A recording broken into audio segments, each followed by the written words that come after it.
Good morning, students. Today's topic is uh, biomass uses in food fermentation. So, what are the chemical composition of biomass? Biomass is a carbon-based A and composed of a mixture of organic molecules containing hydrogen, usually including atoms of oxygen, often nitrogen, and also small quantities of other atoms, including alkali, alkaline, earth, and heavy metals. So these metals are often found in functional molecules such as porphyrin, which include chlorophyll, which contains magnesium. So, we'll explain little bit about plant material. The carbon used to construct biomass is absorbed from the atmosphere as carbon dioxide by plant life using energy from the sun. The plants may subsequently be eaten by animals and thus converted into animal biomass. However, the primary absorption is performed by plants. So if any plant material is not eaten to generally either broken down by microorganism or burned. So if broken down, it releases the carbon back to the atmosphere mainly as either carbon dioxide or methane depending upon the conditions and processes involved. So if burned, the carbon is returned to the atmosphere as carbon dioxide. So these processes have happened for a long as there have been plants on earth and is a part what is known as carbon cycle. So what is fossil fuel? Fossil fuels such as coal, oil and gas are also derived from biological material. However, materials that absorb carbon dioxide from the atmosphere many millions of years ago.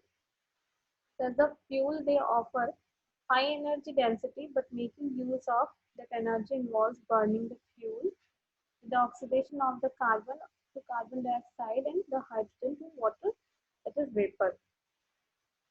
So, what is the difference between biomass and fossil fuel? So, the vital difference between biomass and fossil fuel is one of the time scale. The biomass take carbon out of the atmosphere while it is growing, and return it is as it is burned. If it is managed on a sustainable basis, biomass is harvested as a part of a constantly replenished crop. So this is the either during woodland or arboriculture management or cropping or as a part of the continuous program. So this maintain a closed carbon cycle with no net increase in atmospheric carbon dioxide level. So now what are the sources of biomass? So there are three major sources of biomass, that is energy crops, natural vegetable growth, and organic wastage and residues. So what are the categories of biomass material? So biomass of an energy can include a wide range of materials. So there are five basic categories of materials. Such as virgin woods, energy crops, agricultural residues, food waste, and industrial waste and co-products. So we'll discuss about virgin woods.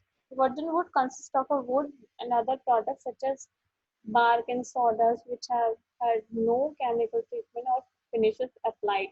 Wood may be obtained from a number of sources which may influence its physical and chemical characteristics. And the energy crops are grown specifically for use as fuel and offer high output per hectare with low inputs. Different classes of energy crops are that are short rotation energy crops and grasses and non-woody energy crops and agricultural energy crops and aquatics. So what are the agricultural residues? The agricultural residues are a part of wide variety of types and it is the most appropriate energy conversion technologies and handling protocols vary from type to type. The most significant division is between those residues that are predominantly dry and those that are wet. So what are the sources of agricultural residues?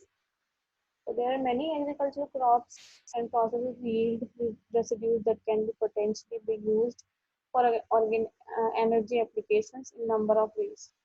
So its sources can include arable crop residues such as straw and husk, animal manures, animal bedding, and most organic material.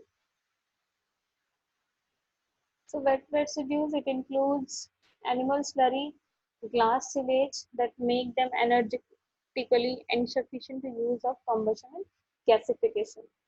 And dry residues are, these include those parts of arable crops not to be used for the primary purpose of producing food, like straw, corn stalks, and poultry litter.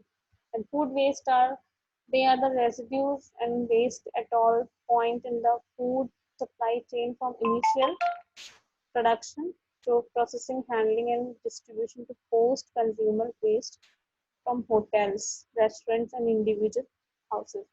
So it has been calculated that about third of all food grown for human consumption in the UK is thrown away. Many food industry material are proposed to some stage to remove components that are inedible or not required, such as peel, skin, shells, husk, cores, pipestones, fish heads, pulp from juice and oil extraction, etc. So that's all about their use in fermentation. So if you have any query, you can write your query in comment section.